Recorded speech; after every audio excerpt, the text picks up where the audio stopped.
தலைவர் விஜயை வந்து அசிங்கப்படுத்துறதுக்காகவே நீங்கள் வந்து வேணும்னே வந்து ரெட் ஜெயண்ட் இந்த மாதிரி வேலை பார்த்துருக்குறீங்க.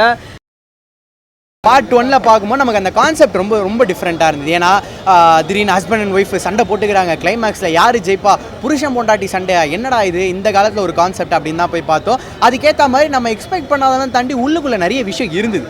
அந்த மாதிரி ஒரு சில விஷயங்கள் இங்கே மிஸ்ஸிங். கதைன்னு ஒரு லைன் இருக்குது, அந்த லைன் எப்படி தெரியுமா, ஒரே அப்படியே ஸ்ட்ரெயிட் லைனில் இருக்குது. ஒரு கிராஃப் மாதிரி மேலே கீழே போயிட்டு வரணும். அந்த மேலே கீழே இங்கே இல்லை, ஒரே பேட்டர்னில் போகுது. சீரியல் மாதிரி ஃபஸ்ட் ஹாஃப் இருந்துச்சு. சரி செகண்ட் ஹாஃப் ஆச்சும் கொஞ்சம் டிஃப்ரெண்ட்டாக இருக்கும், அது கொஞ்சம் லைட்டாக மாறும் அப்படின்னு பார்த்தா அது மாறலை. அதுவும் ஒரே பேட்டர்னில் இருந்து ஃபஸ்ட்டு பார்ட்டில் இருக்க மாதிரியான ஒரு சிமிலர் கிளைமேக்ஸை போட்டு முடிகிறாங்க. ஒரு சில நல்ல டேலண்ட்ஸை ஒழுங்காக யூஸ் பண்ணலையோன்னு தோணுது, யூஸ் பண்ணியிருக்கலாம். அது என்னுடைய கருத்து. ஃபஸ்ட்டு பார்ட்டு பார்த்துட்டு ஒரு பெரிய டிஸப்பாயின்மெண்ட்டு தான். கமர்ஷியலாக எதுவும் இல்லை ப்ரோ. யோகி பாபுவை கடைசியாக கூப்பிட்டு வந்து கொஞ்சம் காமெடின்னு ஏதோ ஒன்று பண்ணிட்டாங்க, அதுதான் இப்போதைக்கு. மற்றபடி ஆக்டிங் எல்லாம் யாரையுமே குறை சொல்ல முடியாது, அது எல்லாமே நல்லா இருந்துச்சு. பட் ஆனால் உட்காந்து பார்க்கும்போது ஏதோ இந்த இன்டர்வெலுக்கு பதிலாக அந்த இன்டர்வெலை தூக்கிட்டு தொடரும்னு போட்டிருந்தா இன்னும் கொஞ்சம் நல்லா இருந்திருக்கும். அவ்வளோதான், இதை பற்றி பேசுறதுக்கு வேறு எதுவும் இல்லை ஐயா, விட்டுருங்க. ஓகே தலைவர், ஃபஸ்ட்டு பார்ட்லேயே வந்து ஒரு கதை முடிஞ்சிருச்சு. அது முடிஞ்ச கதை எப்போ ஒரு படமாகவே எடுத்திருக்காங்க அப்படின்னு சொல்லிட்டு நம்ம எதிர்பார்க்கும் போது நமக்கு ஒரு பயங்கரமான எதிர்பார்ப்பு இருக்கும். சரி என்னமோ காமிக்க போகிறாங்களே அப்படின்னு சொல்லிட்டு அது அந்த எதிர்பார்ப்பை ஒரு 60% ஃபுல்ஃபில் பண்ணிட்டாங்க. ஒரு 40% அதில் கொஞ்சம் அடி வாங்கிடுச்சு அப்படின்னு தான் சொல்லலாம். கருணாஸ் வந்து ஃபஸ்ட்டு பார்ட்லேயும் வந்து ஒரு ஆணாதிக்கமான ஒரு ஆளை தான் இருப்பார். இந்த படத்தில் எப்படி காமிச்சிருக்காங்க, ரொம்ப நெகட்டிவாக போயிருமோ, ரொம்ப பயங்கரமாக பேச ஆரம்பிச்சிடும் தோணும். அதை வந்து அப்படியே ப்ரில்லியண்ட்டாக வந்து காமெடியாக மாற்றிட்டார் டேரக்டர். அது நல்லா இருந்துச்சு. கருணாஸோட கேரக்டர்லாம் வந்து அந்த கேரக்டர் நெகட்டிவாக இருந்தாலும் அவர் சொல்கிற விஷயங்கள்லாம் ரொம்பவே காமெடியாக இருந்துச்சு. அது நல்லா ஒர்க் அவுட் ஆச்சு. விஷ்ணு விஷால் வந்து நல்ல நடிகர், நல்லா தான் பண்ணியிருக்காரு. பட் ஒரு சில இடத்துல வந்து கொஞ்சம் ஆர்டிஃபிஷியலாக பண்ணமாக இருந்துச்சு. அதாவதுமான்னு சொல்ல வருவார். இன்னொருத்தங்க நீ ஒன்றும் சொல்ல வேணாங்க அப்படின்னு அவங்க சொல்லுவாங்க, உடனே போயிடுவார். அதாவது பாம்பார் இன்னொருத்தங்க நீ ஒன்றும் சொல்ல வேணாம்பான்னு சொன்னோன்னு போயிடுவார். ஏன்னா வந்து அந்த விஷயத்தை அவர் அப்படியே சொல்லிட்டாருன்னா அப்பயே படம் முடிஞ்சிடும், சீக்கிரம் முடிஞ்சிடும். ஸோ இவர் படத்தோட ப்ரொடியூசராக இருக்கிறதுனால ஒரு அரை மணி நேரம் நீட்டி எடுக்கலாம், என்னை இப்போயே ஸ்டாப் பண்ணிடு அப்படின்னு சொல்லிட்டாரு போல். அதனால் அதாவதுமான்னு கடைசி வரைக்கும் சொல்லிட்டே இருக்கார். அந்த விஷயத்தில் கொஞ்சம் ஆர்டிஃபிஷியலாக இந்த மாதிரி தோணுச்சு. இப்படி ஐஸ்வர்யா வந்து ஒரு போல்டான கேரக்டராக இருக்காங்க. பட் படம் ஃபுல்லாக கோவத்திலே இருக்காங்க, எதை பற்றியும் யோசிக்க மாட்டேங்கிறாங்க. பொண்ணுனா கோவமாகவே இருப்பாங்க அப்படிங்கிற ஒரு விஷயத்தை வந்து ஃபுல்லாகவே காமிச்சிருக்காங்க. ஜாரான்னு சொல்லிட்டு ஒரு குட்டி பாப்பா நடிச்சிருக்கு, அதோட கேரக்டர் பாசிட்டிவாக இருக்குது. அந்த ஒரு கேரக்டர் தான் வந்து ரொம்ப பாசிட்டிவாக இருக்குது, கடைசி வரைக்கும் நல்லாவே இருக்குது அப்படின்னு. Second half first half okay தான், செகண்ட் ஹாஃப் ஓகேவாக தான் இருக்கிற மாதிரி இருந்துச்சு. பட் இருந்தாலும் கருணாஸோட காமெடி வந்து அது கொஞ்சம் தூக்கி நிப்பாட்டிடுச்சுன்னு சொல்லிச்சு. மறுபடியும் ஸ்லோனஸ் ஆக்குறாங்க, மறுபடியும் கருணாஸோட காமெடி அங்கங்கே வருது. இது எப்படின்னா வந்து ஒரு ஹை லோன்னு கொடுக்குற மாதிரி இருக்குது. அங்கங்கே கிளைமேக்ஸ் கூட ஆளுங்களாம் சிரிக்கிறாங்க, நல்லா இருக்குது. பட் இருந்தாலும் வந்து ஒரு சில விஷயத்த வந்து ரொம்ப தேவையில்லாமல் திணிச்சிட்டாங்களோ அப்படின்னு தோணுச்சு. நாட்டாம டீச்சர்னு சொல்லிட்டு ஒரு கேரக்டர் ஒன்று வருது. அந்த கேரக்டர் வந்து அதுக்கு அந்த மாதிரி கேரக்டர் இல்லை, ஒரு டீச்சர் ஒருத்தவங்க வராங்க, கொஞ்சம் கிளாமரான டீச்சராக வராங்க. இது எந்த ஸ்கூல்னு நிஜமாவே தெரியல, எப்படின்னு தெரிஞ்சுன்னா நிறையா பேரண்ட்ஸ் அங்கே போய் சேர்த்துருவாங்க. ஸோ அதனால் வந்து அந்த மாதிரி ஒரு டீச்சர் வந்து பேரண்ட்ஸ் கிட்ட வந்து திடீர்னு வந்து க்ளோஸாக இருப்பாங்க. அப்படி திடீர்னு வந்து ஏதாவது ஒரு குக்கிங் ஷோ போகிறது அப்படிங்கிற விஷயம்லாம் ரொம்ப ஆர்டிஃபிஷியலாக இருந்துச்சு. ஏதோ வந்து ஸ்க்ரீன் பிளே வந்து நீட்டிக்கிற மாதிரி எடுத்துகிட்டு போயிட்டாங்களோ அப்படின்னு தோணுச்சு. ஃபஸ்ட்டெல்லாம் வந்து ஃபியூ மந்த்ஸ் முன்னாடி 3 மணி நேரம் படம்னாலே பயப்படுவோம், ஐயோ 3 மணி நேரம் படமாக என்ன எடுத்து வச்சிருக்காங்களோ அப்படின்னு சொல்லிட்டு. இப்போலாம் 2.5 மணி நேரம் படம்னாலே கொஞ்சம் பயமாக தான் இருக்குது, என்ன பண்ணியிருப்பான். கில்லி சாங் ஒன்று வரும், அதுக்குன்னு சொல்லிட்டு அவரோட ஏன்னா வந்து தளபதி பார்த்தா அந்த சாங், ஏன்னா ஸ்டார்டிங்லேயே வந்து தளபதியோட ஃபோட்டோ பார்த்து எல்லாம் ஆரம்பிக்கிறாங்க. ஏன்னா அப்போ தான் எல்லோரும் கற்றுவாங்க, படத்தில் கற்றுனாலே அவர் பேரை ஃபேஸை பார்த்து கற்றுவாங்கன்னு சொல்லிட்டு அந்த சாங் வருது. பட் வந்து அவரை பற்றி எதுவும் தோணல. ஸ்க்ரீன் பிளேக்கு தேவையானதாக மாதிரி தான் இருக்குது. பட் எல்லாமே ப்ரெடிக்டபுளாக இருக்குது, இதுதான் நடக்க போகுதுன்னு நமக்கு தெரியுது.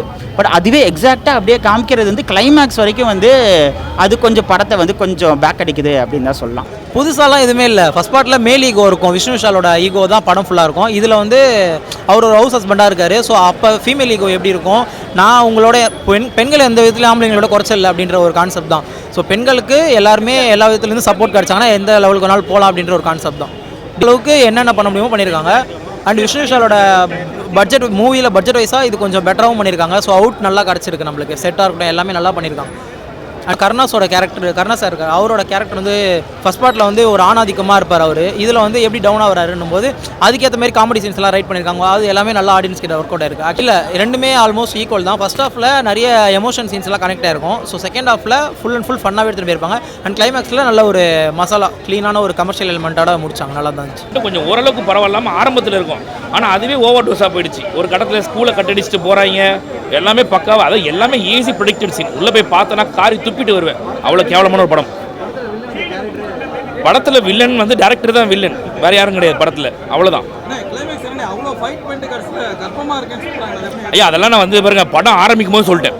படம் ஆரம்பிக்கும் போது வந்து சின்ன குழந்தை வந்து எனக்கு தம்பி பாப்பா வேணும் அப்படின்னும். டேய் கிளைமேக்ஸ் பொசிஷனில் தம்பி பாப்பாவை இறக்கி விட்டு பார்ட் 3 லீடு கொடுக்குறாங்களா இல்லையா பாடுறா அப்படின்னு நான் அதே மாதிரி கொடுத்து வச்சுருக்காங்க. காட்டு மொக்க படம் ஐயா. இல்லை அதாவது கருணாஸ் வர போர்ஷன் கொஞ்சம் நல்லா இருக்கும். அது கூட என்ன காரணம்னா படம் காட்டு மொக்க படம்ன்றதால அந்த ஒரு போர்ஷன் நமக்கு நல்லா தெரியுது. மற்றபடி வேறு ஒன்றுமே கிடையாது. பெரிய காமெடியெல்லாம் ஒன்று விழுந்து சிரிக்கிறவங்களாம் ஒன்றும் கிடையாது. சும்மா யோகி பாபு இறக்கி விட்டுருக்காங்க. அப்புறம் ரம்யா கிருஷ்ணன் சும்மானா வராங்க. ரம்யா கிருஷ்ணன்லாம் பார்க்கும்போது கட்டை எடுத்து அடிக்கலான்னு இருக்கு. ஜட்ஜு மேலே இருக்கிற மரியாதையே போச்சு நமக்கு. அவ்வளவு கேவலமாக இருக்கு உள்ள படம். 110 ரூபா கொடுத்து ஒரு மெகா சீரியலை பார்க்கணுன்னா உள்ளே வாங்க, இல்லை நான் சன்னெக்ஸ்லேயே பார்த்துக்கிறேன்னா அமைதியாக விட்டுருங்கன்னு தான் சொல்லுவேன். ஏய் இப்போ இவ்வளோ சொல்லிட்டதுக்கப்புறம் பார்ட் 3 பற்றி கேட்டேன். ஐயோ ரொம்ப மோசமான படம். தயவுசெஞ்சு இந்த கட்டா குஸ்தி அது காலையிலே சொன்னாங்கப்பா, கிளம்பும் போது பூனை குறுக்கால போச்சு, இருந்தும் வந்தேன். நம்மளையும் வச்சு டேரக்டர் குஜிலி மஸ்து பண்ணிட்டாப்புல. ஓகே அது ஓவர் டோஸ் ஆகிடுச்சு. அது ரொம்ப ஓவர் டோஸ் ஆகிடுச்சு. சரியில்லை அந்த சீன்லாம். அதெல்லாம் தவிர்க்க வேண்டியது. ரொம்ப ஒரு கட்டத்துக்கு மேலே கதைக்குள்ளே போகாமல் அரைச்சமாகவே போட்டு அரைக்கிறாங்க. என்ன பண்ணுறதுன்னு தெரியல, அரைச்சதே அரைக்கிறாங்க. ரொம்ப மோசமாக இருக்குது படம். வேஸ்ட்டு. ஏதோ ஒன்று ஒப்பேற்றிருக்காங்க. அடுத்து கொஞ்சம் நேரம் பார்த்தா தலைவன் தலைவி, அடுத்து கொஞ்சம் நேரம் பார்த்தா விஸ்வாசம் படம் ஓடுது. இந்த மாதிரி பல படங்கள் பார்த்த மாதிரி தான் இருக்குது. அப்புறம் தான் ஓவராலாக பார்த்தா கட்டா குஸ்தி ஓடுது. படம் எடுக்கிறீங்க எதுக்கு 1.5 மணி நேரம் ஃபஸ்ட் ஹாஃப்? 1 மணி நேரத்தில் ஃபஸ்ட் ஹாஃபை முடிச்சிருக்கலாம். 1.5 மணி நேரம் வலிச்சுட்டு போகிறாங்க. அது வந்து கொஞ்சம் ஒரு இழுக்கிற மாதிரி இருந்தது, ஒரு லேகு. அப்புறம் அந்த இவர் கருணாஸ் சார், காளி வெங்கட் இவங்களோட காமெடிலாம் ஓரளவுக்கு ஒர்க் அவுட் ஆகிருக்கு. அது கொஞ்சம் போர் இல்லாமல் இருக்குது. காமெடி தான் படத்தில் அங்கங்கே ஒரு சில காமெடி வருது, நல்லா இருக்குது. இந்த குழந்தை தான் இந்த படத்தில் ஒரு பெரிய ப்ளஸ்ஸு. ஏன்னா ஒரு வீரம் படத்தை அஜித் சார் கிட்ட வந்து உங்களுக்கு பச்சை குதிரை விளையாட தெரியுமா, பல்லாங்குழி ஆட தெரியுமான்னு ஒரு குழந்தை வந்து கேட்கும். அந்த பொண்ணு மாதிரி அந்த பொண்ணு இருக்குது. அது அந்த குழந்தையோட கேரக்டர் உண்மையாகவே சூப்பரு. ஐஸ்வர்யாவுக்கும் விஷ்ணு விஷாலும் நடக்கக்கூடிய அந்த ஒரு கெமிஸ்ட்ரிலாம் வந்து நல்லா தான் இருந்தது. என்னென்னா ஆல்ரெடி பார்த்தது. இப்போ ஏன் வேலையில்லா பட்டதாரி 2 வந்து நமக்கு பெருசாக கனெக்ட் ஆகலனா, அது ஒன்று மாதிரியே இருக்கும். அடுத்து என்ன நடக்கும், சரி இது நடக்கும் அது நடக்கும், அந்த மாதிரி தான் இந்த படமும். அடுத்து நடக்க போகிறது முன்னாடியே தெரியுது. எனக்கு நான் என்ன கேட்குறேன், கிளைமேக்ஸில் கூட்டிகிட்டு வந்த யோகி பாபுவை ஏன் நீங்கள் வந்து ஸ்டார்டிங்கில் கூப்பிட்டு வரல? ஸ்டார்டிங்கில் கூப்பிட்டு வந்துருக்கலாம்ல. ஸ்டார்டிங்லேருந்து வந்திருந்தா ஒரு நல்ல என்டர்டெயின்மெண்ட் இன்னும் நல்லா இருந்திருக்கும். அதெல்லாம் கொஞ்சம் மிஸ் பண்ணிட்டாங்க. மற்றபடி அங்கங்கே டைலாக்லாம் நல்லா இருக்குது. இந்த டீச்சர் லைட்டாக இன்னும் 10 வருஷம் கழித்து அனுபமா பரமேஸ்வரர் மாதிரி வராங்க. அந்த டீச்சரு நாட்டாம டீச்சர் மாதிரி எதிர்பார்த்தாங்க எல்லாம் ஆடியன்ஸ், நிறைய பேர் சொன்னாங்க. ஆனால் அந்த டீச்சர் வேறு மாதிரி ஒரு பர்ஃபார்மன்ஸ் பண்ணிட்டாங்க. ஏன்பா நான் என்ன கேட்குறேன்னா, படத்தை டிஸ்ட்ரிபியூஷன் ரெட் ஜெயண்ட் இன்ப நிதி வந்து வழங்குறாரு. அப்போ இந்த படத்தில் நீங்கள் விஜய் த்ரிஷா ஆடின பாட்டை தான் நீங்கள் வைக்கணுமா? அப்படி போட்டு சாங்க ஏன் வேறு விஜய் சாங்கே இல்லையா? அப்போ இதில் ஏதோ ஒரு உள்நோக்கம் இருக்குது. எங்கள் தலைவர் விஜயை வந்து அசிங்கப்படுத்துறதுக்காகவே நீங்கள் வந்து வேணுமுனே வந்து ரெட் ஜெயண்ட் இந்த மாதிரி வேலை பார்த்துருக்குறீங்க. இது எனக்கு ரொம்ப டிசப்பாயிண்ட்டுங்க. இது தப்புங்க. இது அதுதான் நான் ரொம்ப வருத்தப்படுறேன். மற்றபடி அந்த ஆமாம் வன்மையாக கண்டிக்கிறேன். ஆனால் மற்றபடி அந்த சாங்கு அந்த வைபெல்லாம் நல்லா இருந்தது. விடாமுயற்சி அஜித் சார் என்னன்னா, இந்த படத்தோட டைரக்டரு ஆழ்வார் படத்தோட டைரக்டரான். இது யாருக்கும் பெருசாக தெரியாது. அந்த மனுஷன் பாருங்கள் 10 வருஷம் கழித்து விஷ்ணு விஷாலை வச்சு ஒரு படம் எடுத்தார், ஏதோ ஒரு காமெடி படம், அதுவும் வெயிட்டு. அதுக்கப்புறம் கட்டா குஸ்தி ஆழ்வார் படத்தை எடுத்த டைரக்டராப்பா இவர் அப்படிங்கிற மாதிரி இருக்குது. இன்றைக்கி தான் எனக்கே ஷாக்கிங். உன்னை போட்டு இது தெரியாமல் கலாய்ச்சிட்டு இருந்தாங்களே இவ்வளோ நாளாக. ஒரு 15-18 வருஷம் கழித்து ஒரு கம்பேக் கொடுத்துருக்கிறாரு பாருங்கள். ஒரு 20 வருஷம் கழித்து உண்மையாக அது வந்து நல்லா பண்ணியிருக்காரு. ஆனால் இன்னும் கொஞ்சம் பத்தலை. அதுதான் எனக்கு வந்து ஒரு பெரிய ஒரு டிஸப்பாயின்மெண்ட்டு. ஆனால் பரவாயில்லைங்க. ஆனால் இந்த விஜய் சாரை வந்து நீங்கள் இது பண்ணியிருக்கிறீங்க, அது எனக்கு ரொம்ப கஷ்டமாக இருக்குது. ஃபஸ்ட்டு பார்ட்டுக்கும் செகண்ட் பார்ட்டுக்கும் எப்படி லீட் தர போகிறாங்க அப்படின்றதுக்காக தான் வந்தோம். அதை வந்து சூப்பராக கொடுத்துருந்தாங்க. அந்த கனெக்டிவிட்டி வந்து நல்லா இருந்துச்சு. ஏன்னா நிறைய படம் வந்து மிஸ் பண்ணுவாங்க. இந்த படத்தில் வந்து சூப்பராக கொடுத்துருந்தாங்க. படம் ஃபுல்லாக வந்து காமெடி ட்ராவல் ஆகுது. அது வந்து ஆடியன்ஸை சூப்பராக லைக் பண்ணியிருக்கு. படம் ஃபுல்லாக கிளாப்ஸும் இருக்குது. அந்த ஒரு சில சீன்ஸ்லாம் வரும், அதெல்லாம் வந்து நல்லா மெசேஜ் சொல்கிற சீன்ஸாக இருக்கும். ஸோ தேட்டரில் மிஸ் பண்ணாதீங்க. தளபதி ரெஃபரன்ஸ் இருக்குது. தளபதி ஆடியன்ஸ் கண்டிப்பாக வந்து பாருங்கள், லைக் பண்ணுவீங்க. அதான் சீக்கிரம் தேட்டரில் வந்து பாருங்கள்.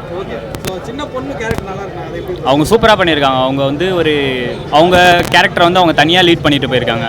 அது அவங்க எக்ஸ்பிரஷன்ஸ் ஆகட்டும், அவங்க ஃபீல்ஸ் அந்த ஃபீலிங்கை வந்து ஃபேஸில் எக்ஸ்பிரஸ் பண்ணுறதாகட்டும், எல்லாமே சூப்பராக ட்ராவல் பண்ணியிருக்காங்க. அவங்க கேரக்டர் எனக்கு கொஞ்சம் இரிட்டேட்டிங்காக தான் இருக்குது. ஆனால் அவங்க கேரக்டரை வந்து ஒரு மாதிரி ஃபன்னாக தான் கொண்டு போயிருக்காங்க.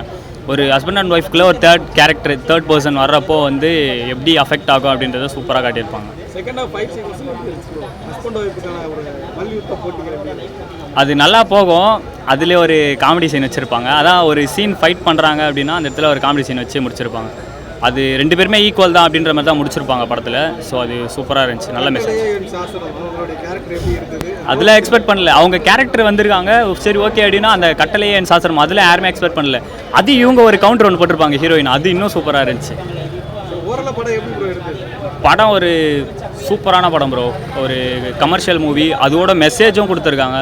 ஸோ தமிழ் தெரியாதுண்ணே. ஆமாம், ஆனால் அவங்க கட்டக்குத்தி ஃபஸ்ட்டு பார்த்தாங்க, பிடிச்சதால தான் செகண்ட் டே நாங்கள் இன்றைக்கி புக் பண்ணி ஃபஸ்ட் ஷோ வந்தோம். நல்லா இருந்தது சார். வீட்டில் டெய்லி தான் வாங்கிட்டு இருக்கேன். நல்லா இருக்குது. அந்த குட்டி பாப்பா சூப்பராக நடிச்சிருக்காங்க, சாரா அவங்க நல்லா நடிச்சிருக்காங்க. அதாவது நம்ம லைஃப்பில் என்ன நடக்குதோ அதை அப்படியே எடுத்திருக்காங்க. எக்ஸாம்பிள் எங்கள் வீட்டில் நடக்கிறது தானே, சண்டை வரும், திருப்பி சேர்ந்துப்போம், சண்டை வரும்.